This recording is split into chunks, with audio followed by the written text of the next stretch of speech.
Oh, sorry, Larry, I think I muted you. Let me unmute you there. Okay, you should be able to talk now. All right, thank you, Marcella, Yeah. and thank you all for joining us in our latest webinar in our series on NRS issues related to NRS requirements, data use, and data quality. Today we're going to hear about our data flow tool, which is a tool we've used for many years in the NRS trainings, first way back in one of our first trainings in 2002, and we've used it quite a bit over the years. Most recently, we had a new version of it in 2017 that we used in our regional training, and it's been quite popular among you all and other states and local programs as a tool to improve data quality and understand how your data are collected from students to federal government and every place in between. So what we decided to do after our training last year was make it a more formal tool and a more formal way of providing that information to you so you can use it in your states with your local programs or among your state staff. So thanks again, and I'm going to turn it back to Marcella, who'll give you some tips on how to do the webinar, and then we'll hear from our presenter. Thanks. Great. Thanks so much, Larry. Okay, so as I said a moment ago, if you could please mute yourself upon entry. We will have an opportunity at the end to ask questions. And so you will have an opportunity to unmute yourself if you don't want to just type those questions into the chat pod. But for now, again, to cut down on background noise, we do ask that you mute yourself, and you'll see a little icon there that shows you, a little graphic there that shows you how to do that. So I thank you in advance for doing that. And again, if you can enter your email address on the bottom left-hand corner for us, that'd be really helpful. The other thing, as I mentioned a moment ago, we have our chat pod on the right-hand side of our screen. You can submit questions or comments at any time. I'll be facilitating those to make sure that David is able to keep his eyes on the content, but we will have an opportunity to make sure that all of those are addressed at the end. If you have technical issues, please use that as a space to ask those as well. At the end, as I mentioned, we will have an opportunity for you to ask questions verbally, and you will unmute yourself. So that's not a free-for-all. We're going to ask you to raise your hand, and you'll see there's to the right of where that phone icon is, there's a little person raising his hand. And so you'll be able to click on that to raise your hand to let us know that you have a question. If there are any questions that we don't get to, we will follow up with those. So that's why I want to encourage you to type your questions into the chat pod if you have them before we get to the Q&A at the end. And as you'll see in the bottom right-hand corner of your screen, there is a webinar evaluation link. You can click on that, and then you'll want to click on Browse To, and that will take you to the evaluation. We're going to leave that there throughout the webinar in case anybody does need to hop off early. Otherwise, when we close out of the webinar itself, then it will open up for you automatically.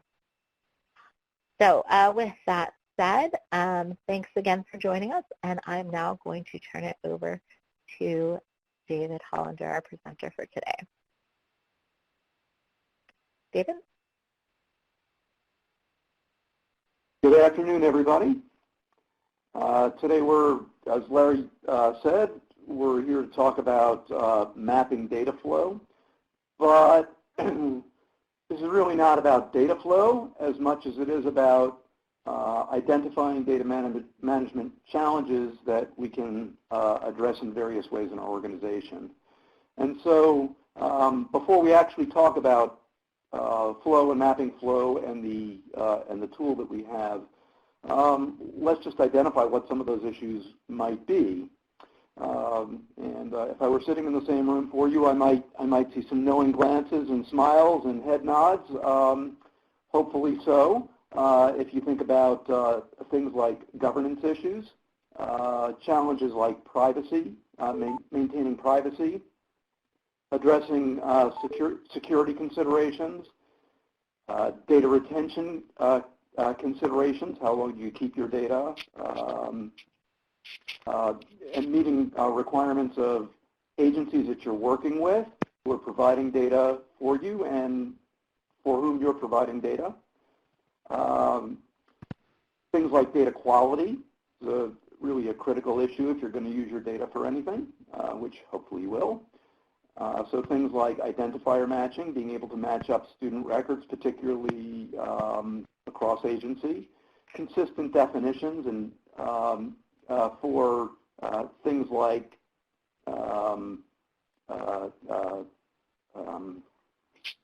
even things like attendance and as mundane as that, or even levels, that sort of thing. Plus business agency, business rules and how you apply them as compared to other agencies that you might be working with. Things like synchronization of your data so that you're mapping your data with other agencies in consistent timelines. Things like quality assurance tasks, those sorts of things. Technical requirements, things like the method that you use for acquiring your data and the challenges that are associated with that, whether it's manual, electronic acquisition, data matching, whatever it happens to be. Things like verifying the business rules that you may have identified in data entry checks, implementing privacy and security measures, and challenges related to roles and responsibilities. So who's responsible for acquiring data or entering data or validating data? Who's responsible for fixing problems that come up? And when are data quality checks actually made? So these are some of the things that enter into decisions that you might make about policies for managing your data, and certainly things that you might consider as you're developing or upgrading your data system. So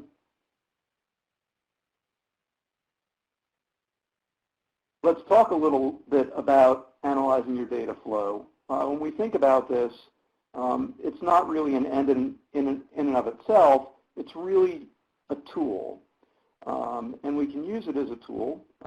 There may be other ways of doing this, but we can use this as a tool to identify and document what our data management requirements are.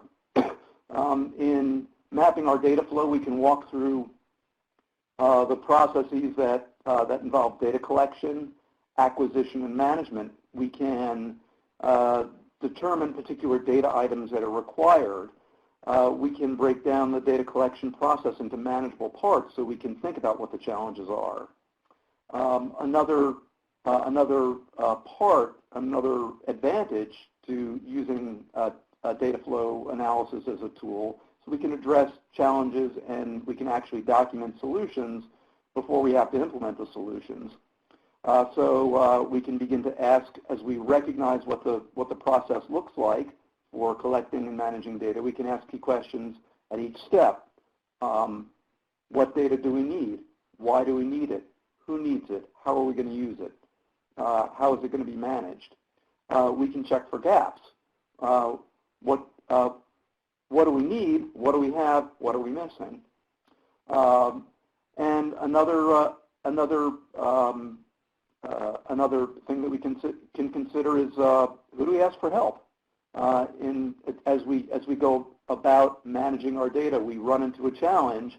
Who are our partners? What policies and business rules are missing? Those kinds of things.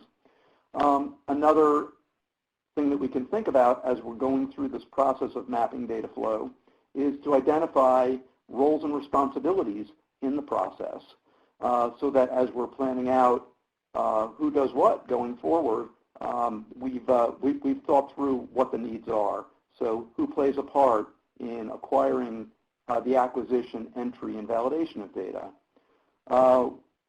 Where will we need help to fill particular needs? or to identify resources or to obtain resources or to obtain particular skills. So finally, what this really does for us is it provides a basis for project planning, for moving forward. What are our project management plans? What projects do we even need to do? This will help inform our technical specifications and the documentation that we might have to create to prepare for whatever the next steps are. So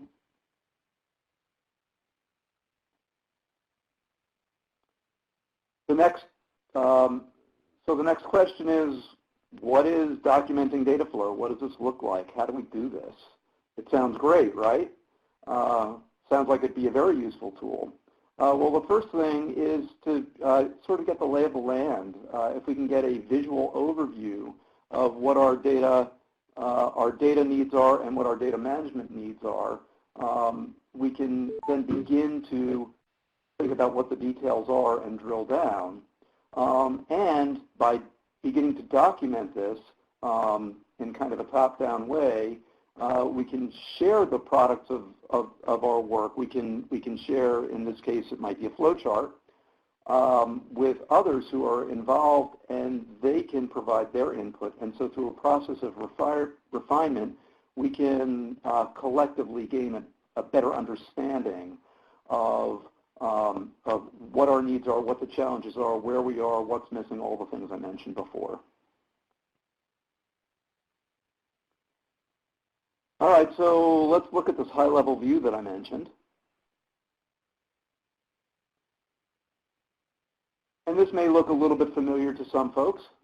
This is a flow chart. It's a time-honored way of documenting, of describing how a system works. This particular flow chart is a very simplified view of a student's journey through an adult education, a traditional adult education program. Since the chart is kind of small, I have those steps outlined on the side, but you can see the light blue boxes represent a process along the way, along the student's journey. The diamonds represent a decision point where you could branch and you could go one way or you could go another way. And the arrows show the flow of the process. So at a very high level, we can see that we need to address intake and data related to intake. We need to address initial assessment. We need to address a student's participation. There will be data related to that of some sort. We have post-testing, of course, and there's data related to that.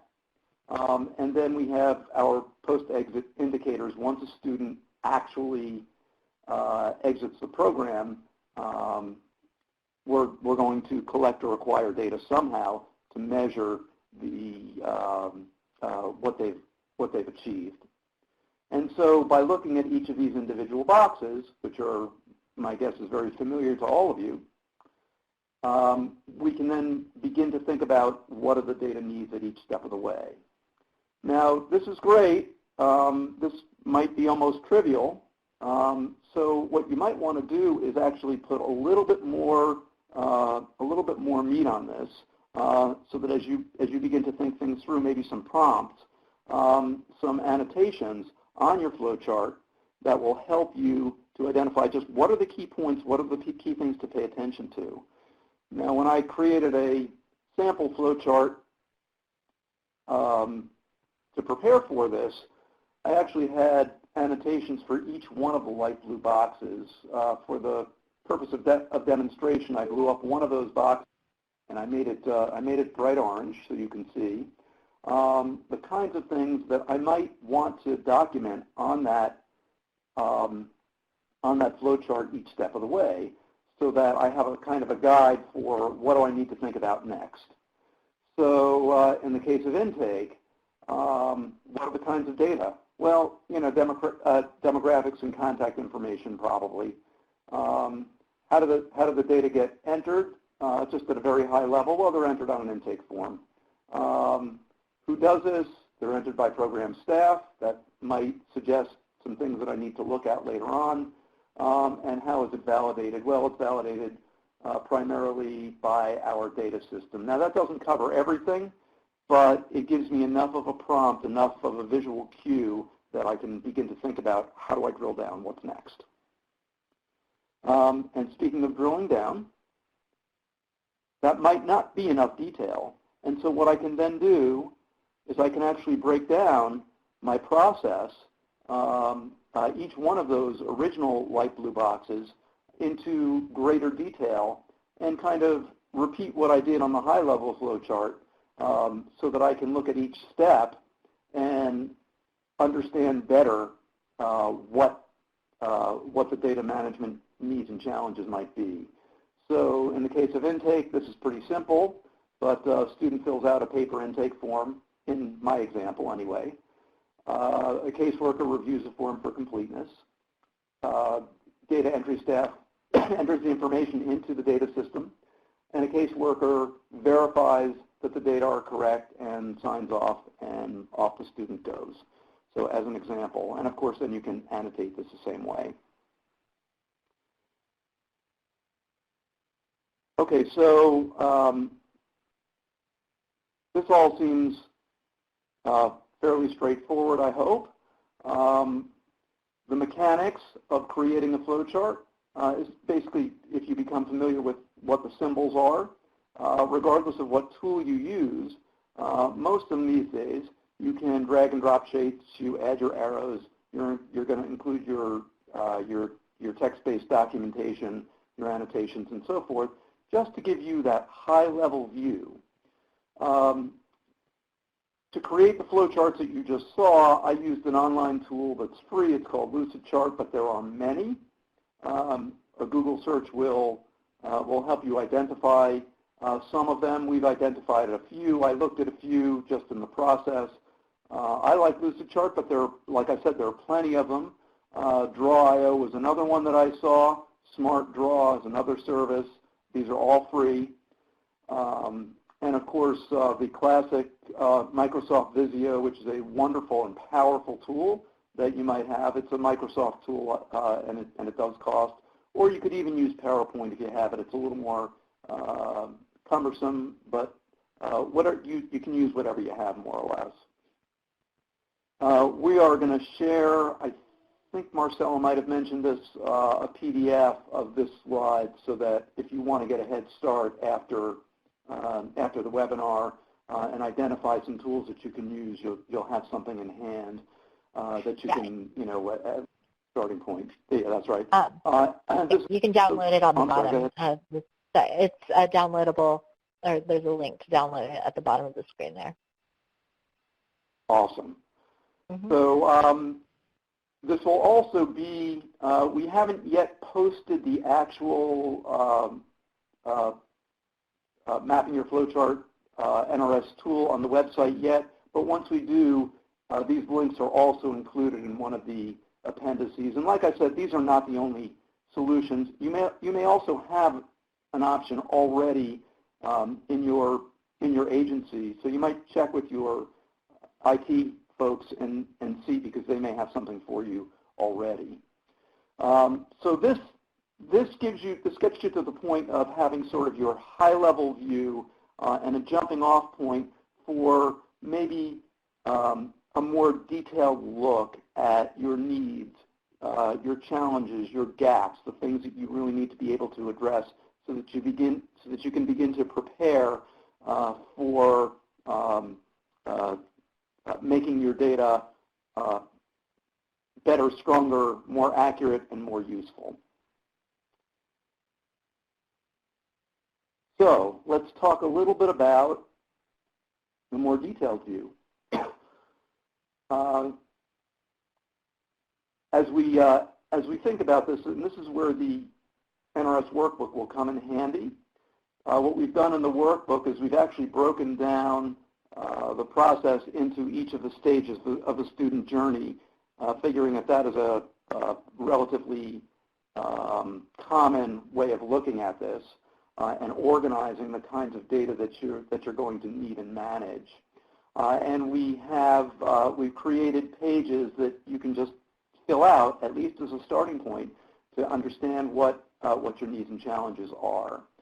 So when we're looking at, when we're drilling down into the details, we'll begin to think about the data management methods and mechanics, right? How are you getting your data and so forth?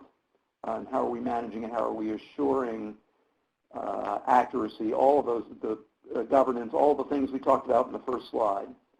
We need to think about specific challenges. So if we think about how things work now and specific challenges we have now, we can begin to think about what progress looks like. So where are our challenges? We can also, as we drill down, we want to think about the roles and responsibilities. How do they look now? And we can begin to think about how might they look, how should they look going forward. And then, of course, having worked through this detailed view, we can begin to think about what are our next steps.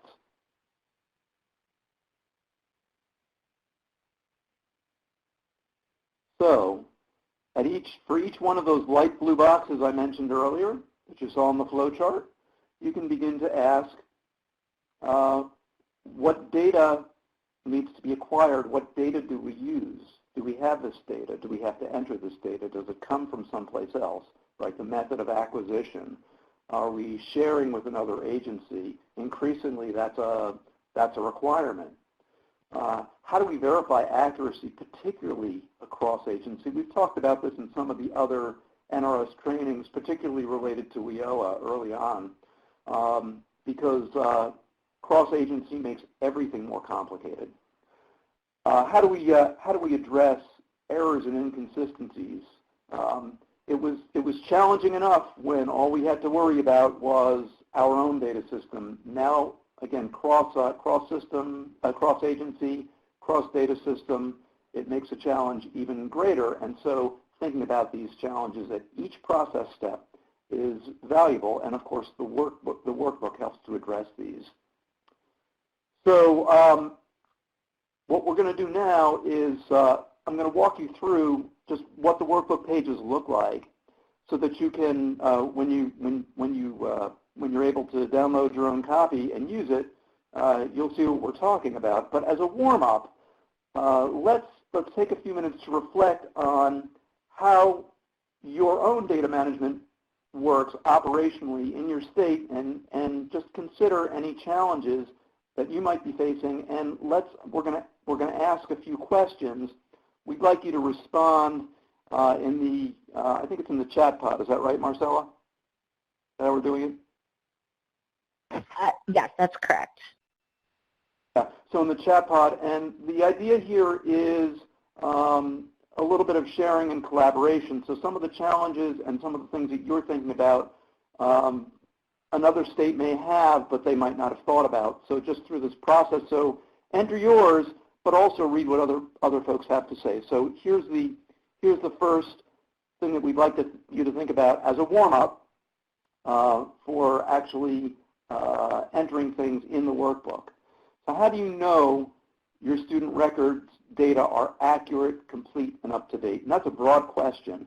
So you can talk about it in general, or jot something down in general, or if there's something really on your mind, put that in the chat box to share. And we'll give you a minute or two just to do that.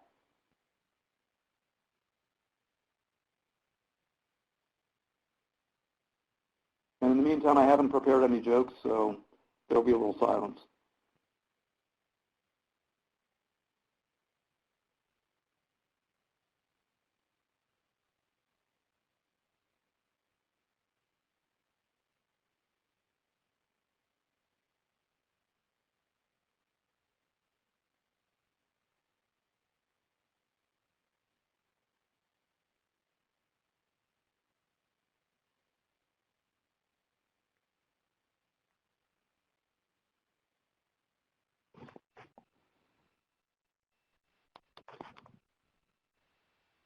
We'll go for another 30 seconds or so.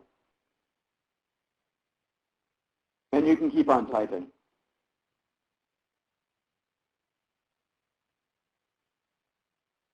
I'm seeing a lot of these come through. This is great.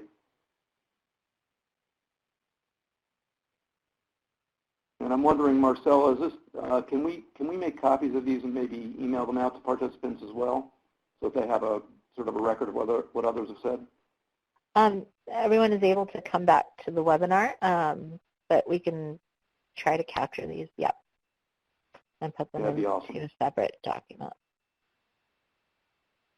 I'm going to move on to the next question, sort of warm-up question that we had posed, or we wanted to pose. And that is, what are some ways, now that we've thought about the process, what are some ways you find in correcting inaccurate data in your student records? So just take a little bit of time to think about that, jot something in the chat box to share, and then we'll talk about how we might document some of this.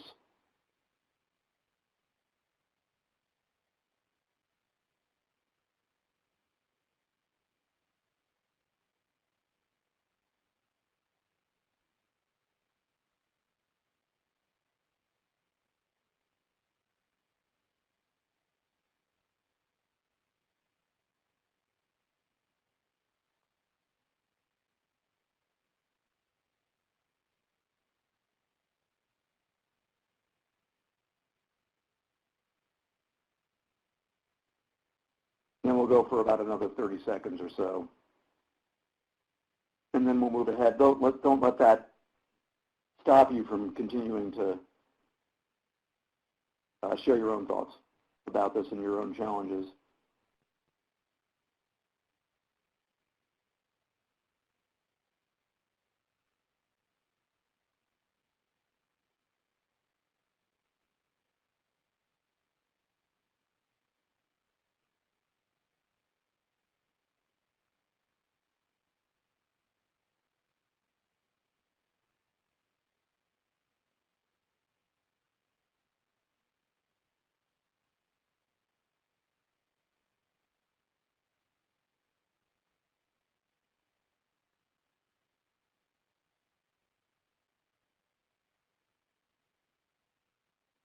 Now I can see that a lot of you are still working on this, so just a little bit more.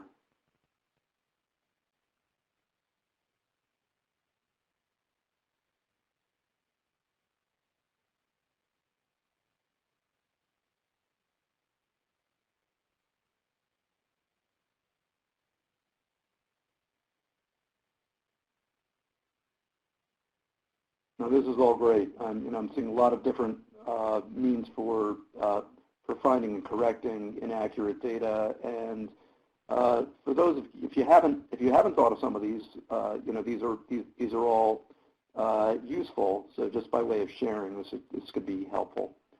So let's move ahead and talk about how we might document this using this new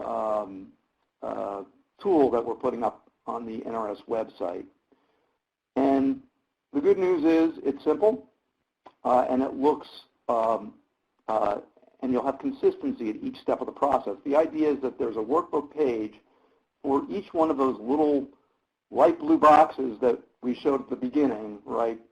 Intake, assessment, participation, all of that within the workbook. And the whole idea here is to first document how your process currently works from the perspective of data. So you'll see, and this is pretty much how it looks on the page, although there are some lines where you can actually fill things in the actual workbook. But the first question that you're going to have is, what data do we need to acquire?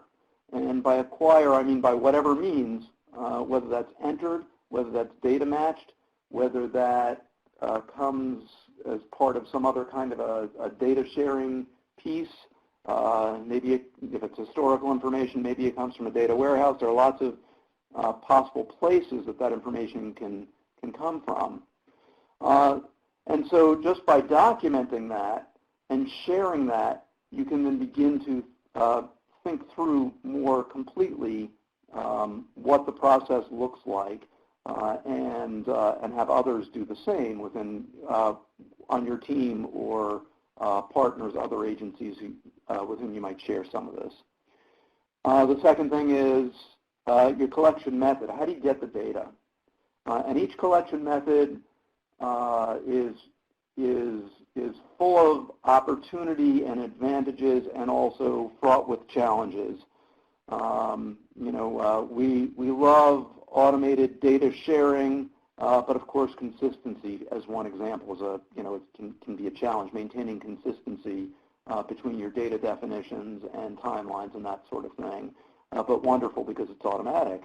Manual gives you a whole lot of control, but you may not have all the data and so forth. Documenting your collection method is going to raise all kinds of questions, issues, challenges, things to think about. The next piece kind of builds on what we just asked you to enter into the chat pod. How do you verify for accuracy the data that you've got? Even if someone else has verified it, if it was verified in one agency but not in yours, it might be inconsistent. As one small example.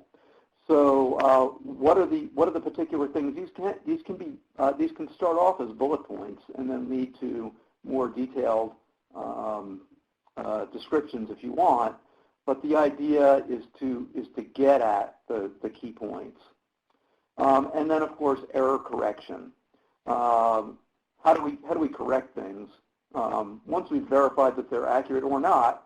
How do we actually make the corrections? So each page in the workbook asks these 4 key things that you'll then document for each step in the process, which in turn gives you lots of food for thought, we hope. All right, well, process is wonderful, but we're really not just documenting. We want to move forward. And so the workbook also asks a couple of key questions.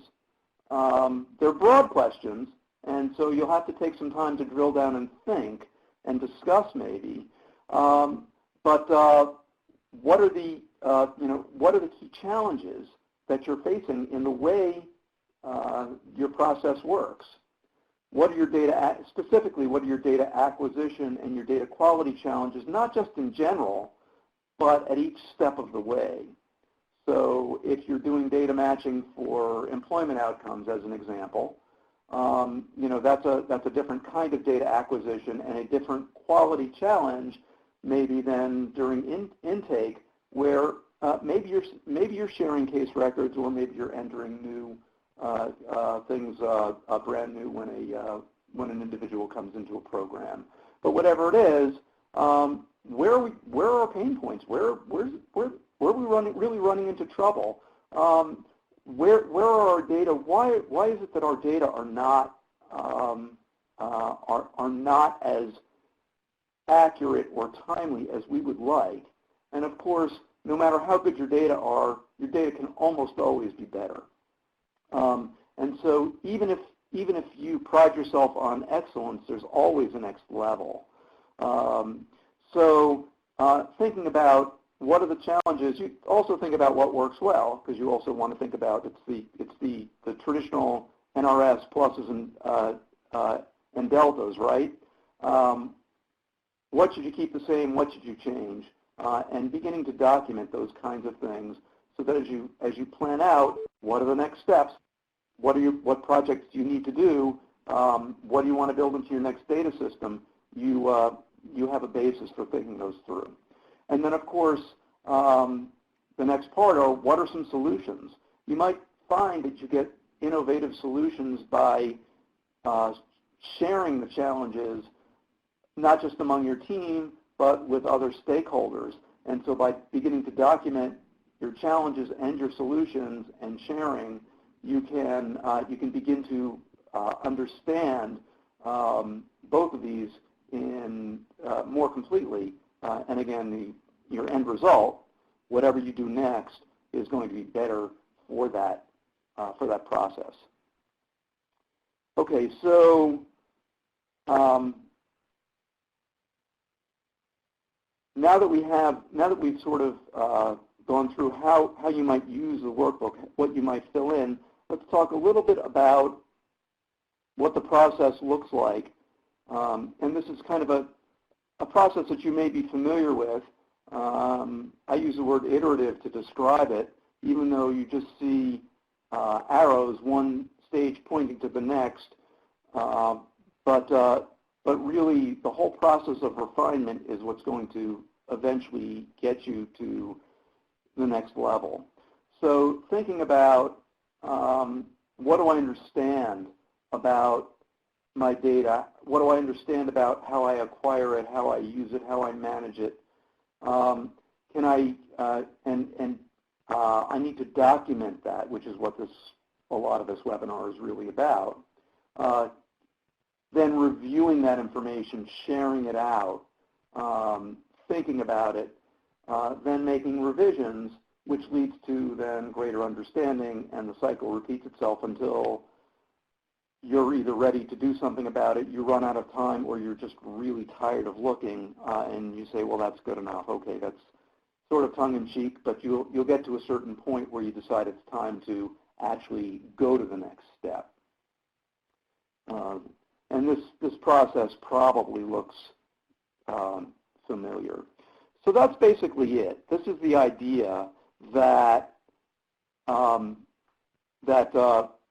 we go through this documentation process to help drive our thought process, our understanding, and help us generate some solutions for making our data better, more useful, and of course in turn more impactful. So once we've got this, what comes next? Well, we can think about our to-do lists, right? What projects do we need to do next? What are our priorities? What are our schedules, our timelines? And of course, this is this is kind of initially a management task, but it becomes more and more detailed as you're thinking about specifically what your action plan looks like. And I think we're all probably pretty familiar with the dimensions of what comes next, so I won't linger on that too much. So this is so that's an introduction to our data flow tools and our workbook. It's not yet posted on the website, but it will be soon. That you can have for the low price of free. We hope you'll take advantage of it and get a lot of use out of it. If you have questions about anything that I've said during the webinar, or even questions about how you might use the workbook, please let us know. My email address is on the slide, and we do also have some time for questions, so we'll open it up for that now. Thanks so much, David. I do want to note again that we have the webinar evaluation link on the bottom right-hand corner of the screen. And everybody should be muted, but we want to give you an opportunity now to ask questions, as David said.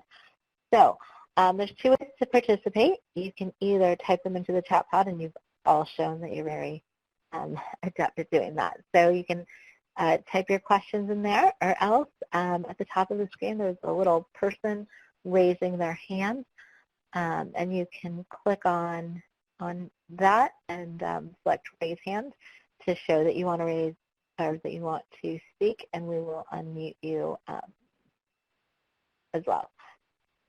So let's see. Does anybody have any questions for David?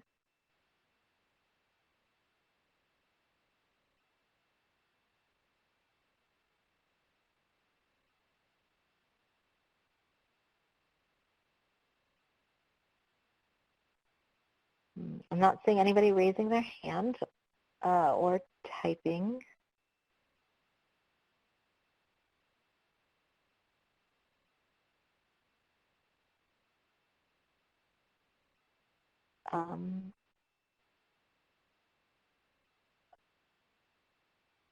Okay, let's see, Eric. No questions. Okay, great. So since it seems like there are no questions, David did provide his email address there. So please do feel free to reach out to him. And again, if you didn't get a chance to put your email address in the left-hand corner, the pod there, so that we can track who attended and so that we can send out an email to let you know when it is released. Please do so now before you exit. And do also make sure that you click on the webinar evaluation link and fill that out for us so that we can continue to improve our webinars. And with that, I'm going to pause to scroll through one more time and make sure there are no questions. Okay, it looks like we have none. So David, thank you so much again for sharing with us all this great information about this wonderful tool. And we look forward to having all of you on our next NRS webinar. Thanks again. Awesome. Goodbye, everybody.